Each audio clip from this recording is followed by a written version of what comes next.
Over the past few months, we've seen people take to the street to let their voices be heard, but an art piece in Benson is reminding us of another way to speak out by calling on those who represent our community. Reporter Jessica Edson tells us about the call to action phone booth. Speaking out for the issues you believe in can sometimes feel difficult, but BFF Omaha has created an art piece in Benson to remind citizens that at the press of a few buttons, they can let their voices be heard. The call to action phone booth is located on 62nd Street outside the BFF headquarters. Now, the phone does not actually work, but the piece serves as both a reminder and a resource guide. But then we thought we would take it a step further and do like a Civics 101 lesson.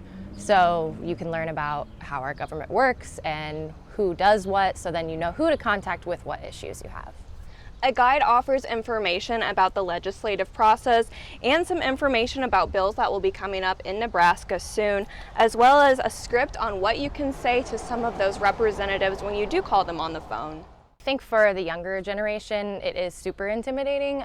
They feel like no one's listening to them, so what does it matter? So we kind of just wanted to we have the resources here for you.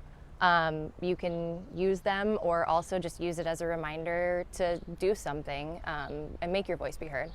There's also information about the census, an overview of the James Scurlock case, and a guide to knowing your rights while protesting. This information can be taken home or found online using the QR codes around the booth.